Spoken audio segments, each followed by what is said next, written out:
So how we've arrived to this. Yeah. Years ago, I began...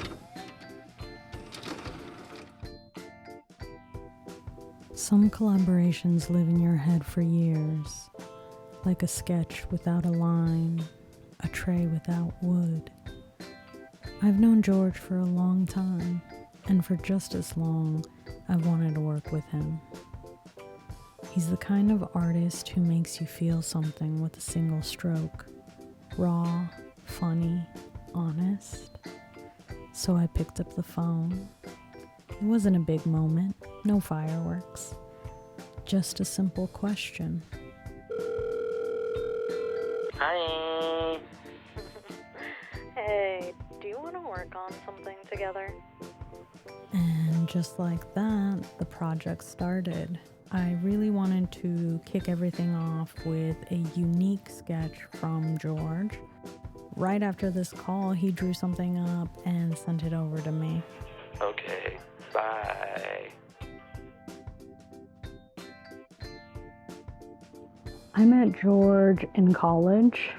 I majored in filmmaking and he majored in animation. And our friend groups then diagrammed and eventually our paths crossed and we're basically twins. We're both Sagittarius, we're both really creative and both very fiery.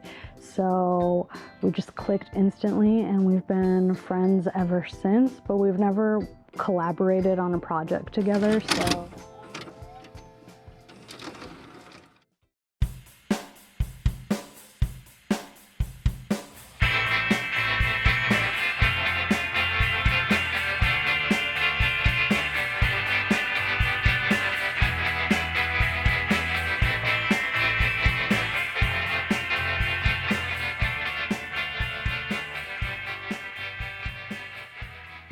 George is one of those rare people whose art feels like a diary entry written in public. His art, it's playful, but there's truth in there too. You might recognize his work starring from the reimagined as a kind of pop culture oracle. She's loud and unfiltered, like if your inner monologue wore haute couture. Hi, my name is George. I'm an artist, a multidisciplinary. I don't like that term, but I do all types of things. All arts. Likewise. I'm originally from the East Coast. I've lived in LA for 17 years. I come from a family that has been in the arts for generations. One of my great uncles is actually really famous. He's in the Smithsonian. He's like a black artist from the Harlem Renaissance. And so my family's like heavily into the arts. My grandparents had an art gallery growing up and like frame shop. My grandma's a really good painter. And then my mom, their daughter, is an amazing artist, as well as my father, who was an amazing illustrator. So it's kind of like in my blood. I'm genetically an artist, which is great. I didn't grow up learning art. I just started drawing at like 2. And I started realizing that I could put form and shape together very young. So one of the first pieces I ever did was of Mary Poppins and like Dick Van Dyke. That piece is at my grandparents' house. I will hopefully get that one day, but it's framed. And they were like, well, this kid is totally an artist. And I have continued with said destiny of my creativity. Years ago, I became obsessed with drawing a certain type of doll. Legally, can't say their name. I became obsessed with her in 2012.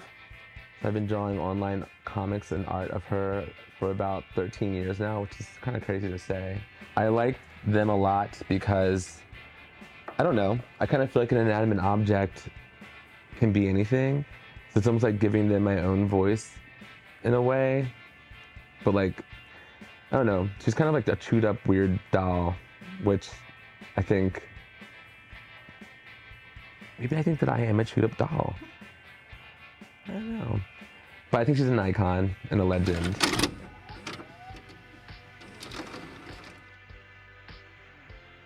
With George's illustration in hand, it was time to translate his work into mine. I opened up VCarve Pro and started building from the outline of herself. The offset tool let me follow her form, but working digitally doesn't mean working easily. I had to figure out the tool paths and what the correct order of operations was gonna be. This wasn't just a drawing anymore, it was a carving, a surface, a future tray.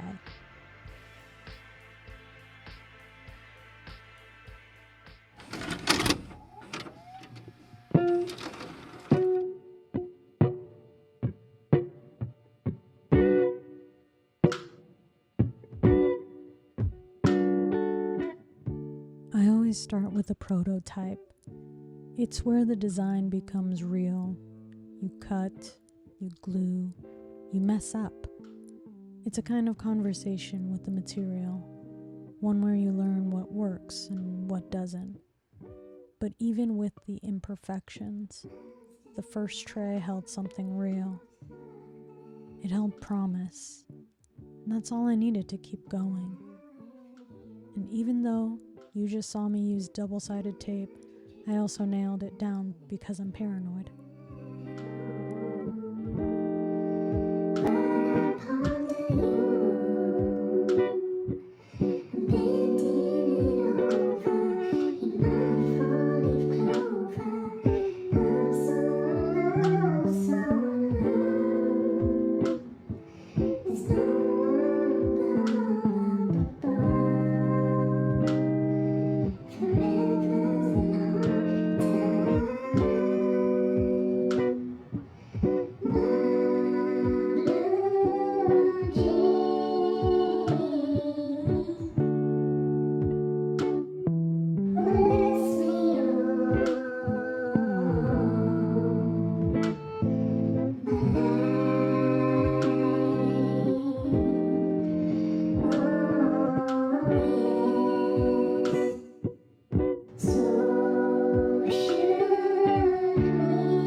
Quick interruption to tell you I was extremely nervous about the screen, but then I remembered it was a prototype, so I went for it.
The prototype wasn't perfect, but it was enough for me to figure out a few things.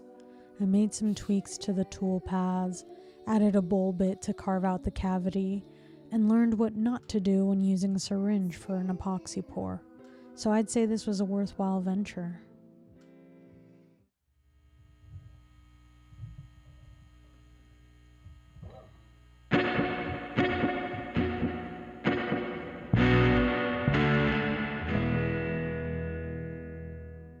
The prototype did exactly what I needed it to do, and so I ended up giving that to George, so I don't really have it for comparison. But the final version needed to be bigger, bolder, and more practical. I imagine someone using it as a tray on their coffee table to put various items, such as, but not limited to, your crystals.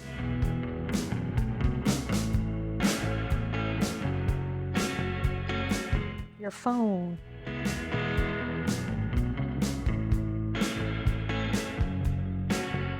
Your keys, your whatever it is you want to put on there. Zero judgment. Or maybe hanging on the wall like a piece of pop art. That would be cool.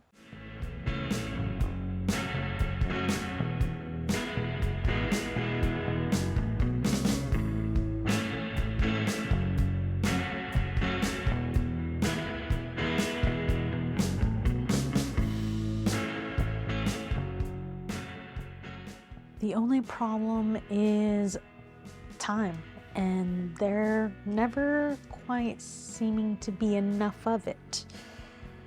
So I started making one in my shop.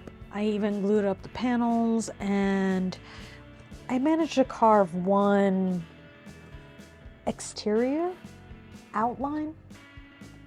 Just basically the tray without the inlay. And I could probably list out a ton of reasons why I just couldn't manage to get these carved out in my shop, but I had a hero. I called my friend Alma, who you probably all already know and love from Pink Soul Studios, and she probably didn't have a lot of time on her hands either, but she's the type of person who is definitely gonna come through for a friend. Hey girl, can you do me a favor? And without skipping a beat, she says, I got you. She ended up carving out the trays for me in her shop, and in record time, I think like a week, maybe 2 later, they were packaged up and shipped out to me, and I received it in the mail.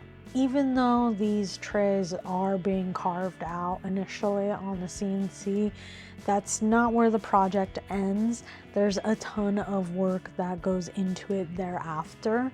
This is the part where I work on the final version of the trays.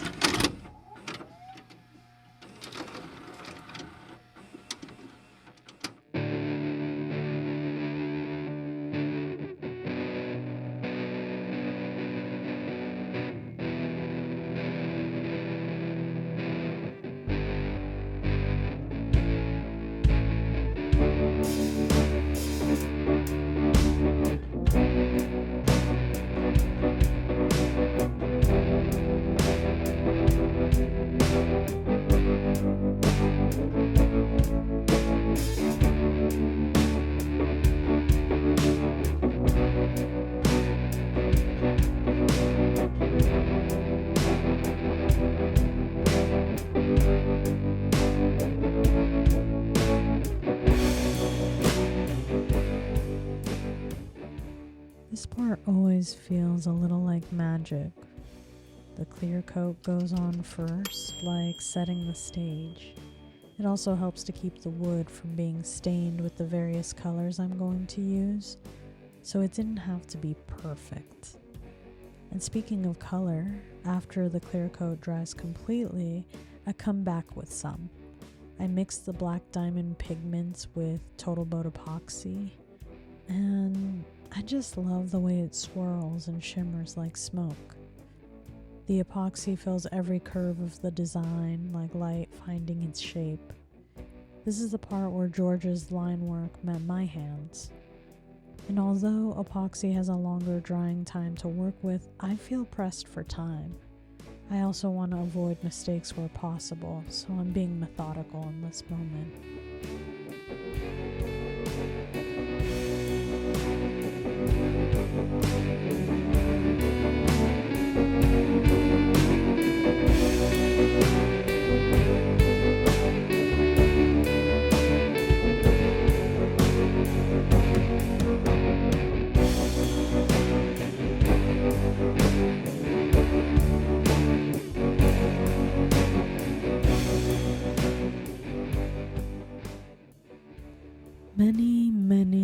Probably too many days after the epoxy had dried, and after cleaning up the chaos that is an epoxy pour, came the sanding.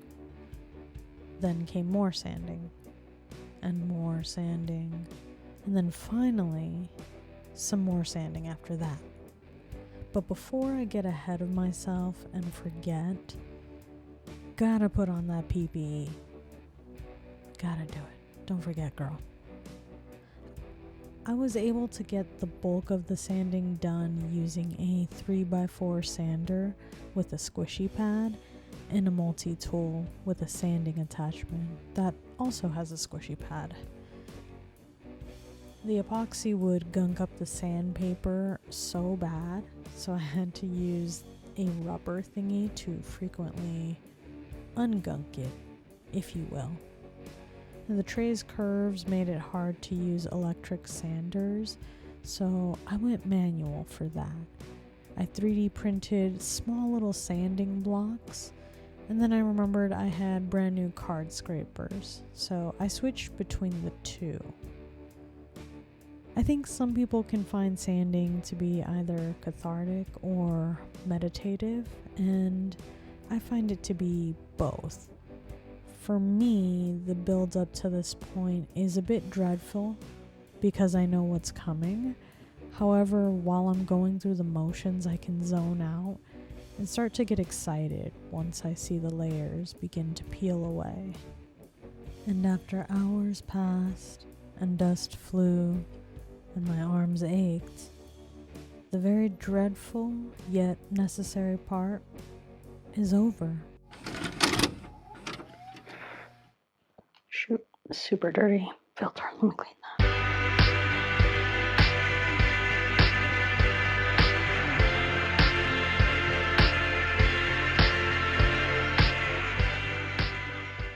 So this can either be used as a tray or wall art, and so I am gonna install this. I 3D printed, there we go.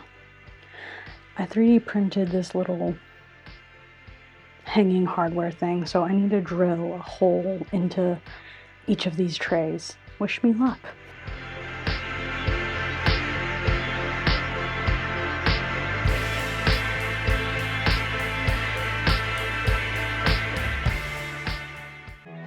Hopefully you can still hear me over music. Sorry about that. Gotta be playing music for lady. But anyway. So I'm gonna put this on this part of the tray because it has just the right amount of thickness that I feel safe drilling into this. So trying to make sure that it'll be right on that little part on the back side here. Fucking nervous about this.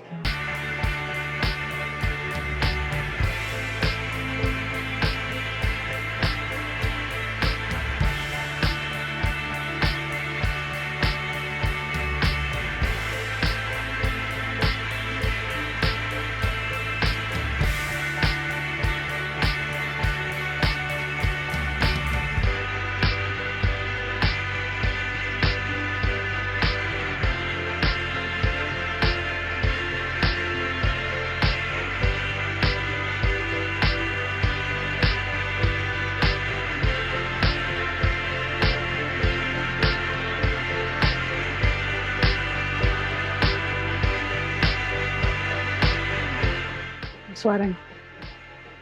That was so nerve-wracking.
Disclaimer, I am aware that this orientation,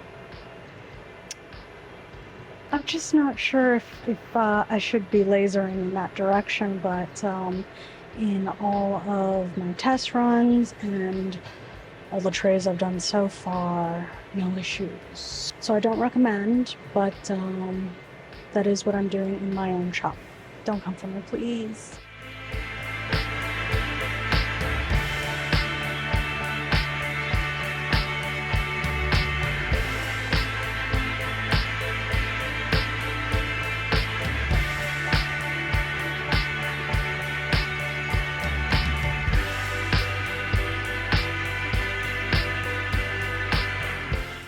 All the trays have been engraved, the holes for the hanging hardware have been made. So I'm just gonna do a final sanding on the bottom and just kind of everywhere. And then the next step is to finish, apply finish. Yeah.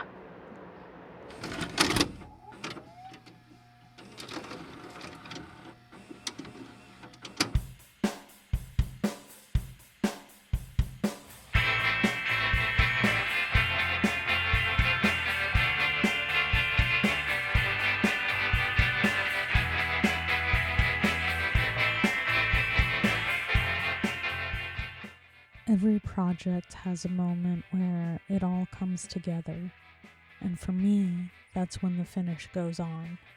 It's the step that turns effort into depth, dust into color, and wood into story. I line them up carefully, each tray catching the light a little differently, the smell of oil, the slow motion of a rag across the grain. It's meditative. You watch the surface come alive, every line and pigment deepening, revealing what's been hiding there the whole time.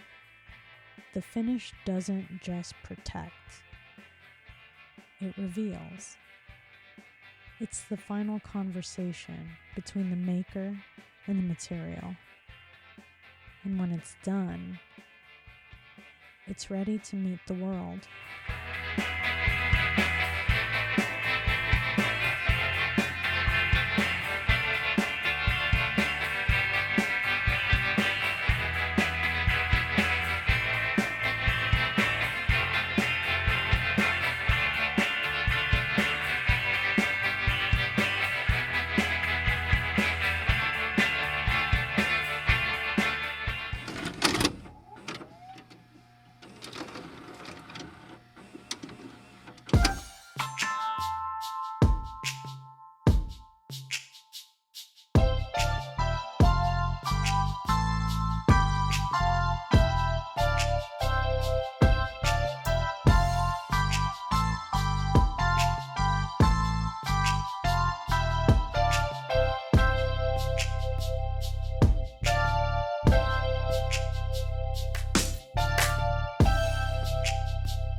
This project has taken years, but I thoroughly enjoyed every moment of it, even the super hard, super scary parts. It was genuinely such a fun project, and I think it's just so cute. I hope you do too. If you want one, they're currently available on my website, madebymarylou.com. Get yours now because it's a limited run. I also really want to thank Alma for coming through on this without any hesitation. Shout out, appreciate you, girl. And shout out to George for saying yes to this project and the future projects that we have brewing. So hang on tight for that. But speaking of George, let's see what he thinks. He's going to see the trays for the first time. Well, he saw the prototype. So he's going to see the trays in its final form for the first time.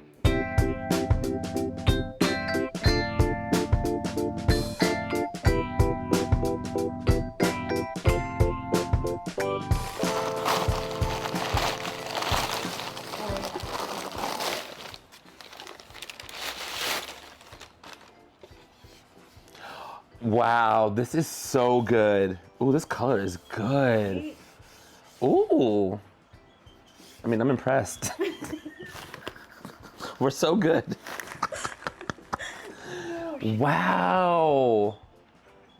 I don't want to buy my own product. Yes. Wow, it's also super light. Yeah. What kind of wood is this though? Cherry. Not screaming cherry. I love this. Yeah. These are so good. Wow. These are amazing. I am thoroughly impressed.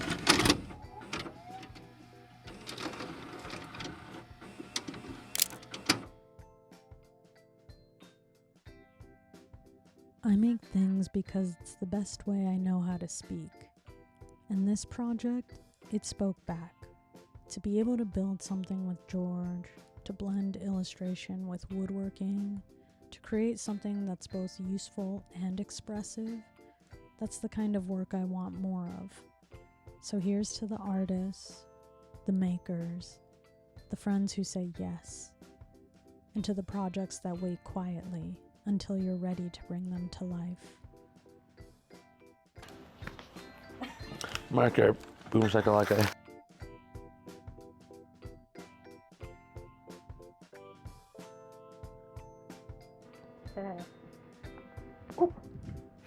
Sorry, wait. I meant to warn you. I didn't warn you. I'm gonna put her in my room. Okay. Oh.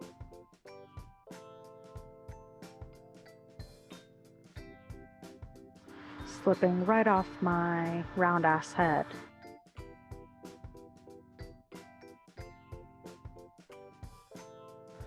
I am a Nepo baby.